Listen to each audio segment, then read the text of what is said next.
Nabi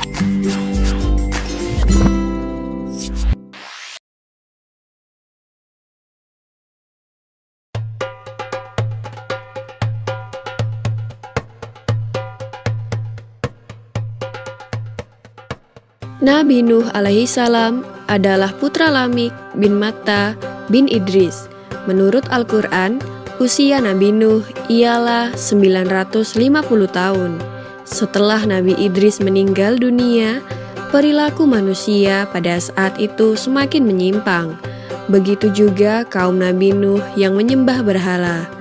Al-Quran menyebutkan hal ini dalam surat Nuh ayat 23 yang berbunyi, mereka berkata, "Jangan kamu tinggalkan Tuhan-Tuhan kamu, dan jangan kamu tinggalkan Wat, Suwa, Yaguts, Ya'uk, dan Nasr, yang merupakan nama dewa-dewa mereka."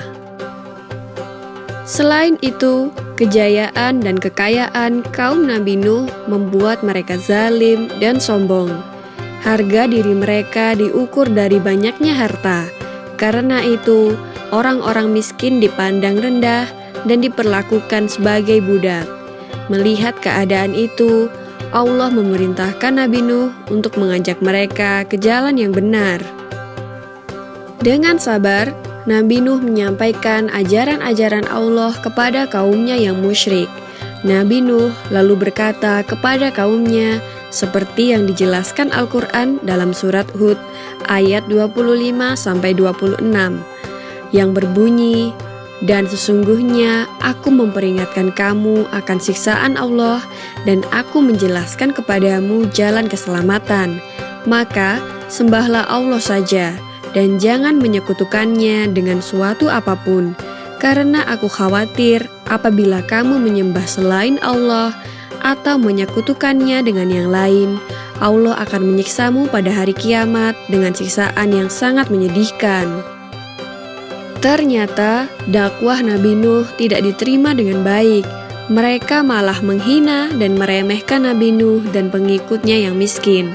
Seperti yang dijelaskan Al-Quran dalam surat Hud ayat 27 yang berbunyi, "Maka berkatalah pemimpin-pemimpin yang kafir dari kaumnya, kami tidak melihat kamu melainkan sebagai seorang manusia seperti kami. Dan kami tidak melihat orang-orang yang mengikuti kamu, melainkan orang-orang yang hina di antara kami, yang lekas percaya. Dan kami tidak melihat kamu memiliki sesuatu kelebihan apapun atas kami. Bahkan kami yakin bahwa kamu adalah orang-orang yang berdusta." Nabi Nuh kesal terhadap sikap kaumnya. Ia pun berlindung kepada Allah dan memohon pertolongannya. Ia berdoa kepada Allah, "Ya Tuhanku, sesungguhnya aku telah berdakwah kepada kaumku untuk beriman kepadamu. Aku juga mengajak mereka agar meninggalkan penyembahan berhala. Tidak kulewatkan setiap kesempatan, melainkan kuajak mereka siang dan malam. Namun harapanku sia-sia, mereka malah semakin durhaka. Setiap kali kuajak mereka untuk menyembahmu, supaya engkau bisa memaafkan kesalahan-kesalahan mereka, mereka pun menutup telinganya dengan ujung jarinya. Mereka tidak suka mendengar ajakanku. Mereka sangat berlebihan dalam pembangkangan sampai mereka menutup wajahnya dengan baju, supaya tidak melihatku dan tidak mendengar dakwah yang kuberikan. Wahai Tuhanku, aku telah mengajak mereka untuk menyembahmu berulang-ulang dengan berbagai cara. Terkadang aku mengajak secara terang-terangan dalam kelompok mereka. Terkadang secara sendirian terhadap seseorang di antara mereka. Aku berkata kepada mereka, "Mintalah ampun kepada Tuhanmu, bertobatlah dari kekafiran dan kemaksiatan. Sesungguhnya Dia menerima tobat hamba-hambanya. Dia memaafkan kesalahan-kesalahan serta memberi ganjaran atas tobat dan istighfarmu.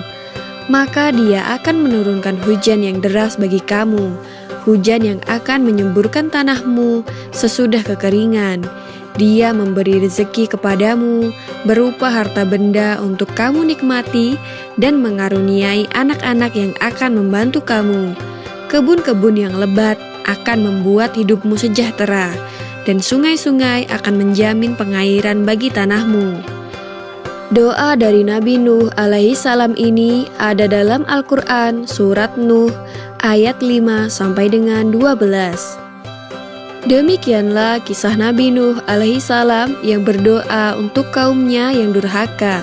Di video selanjutnya akan dikisahkan bagaimana Nabi Nuh alaihi salam membuat kapal. Nantikan kisahnya hanya di channel YouTube Anak Muslim.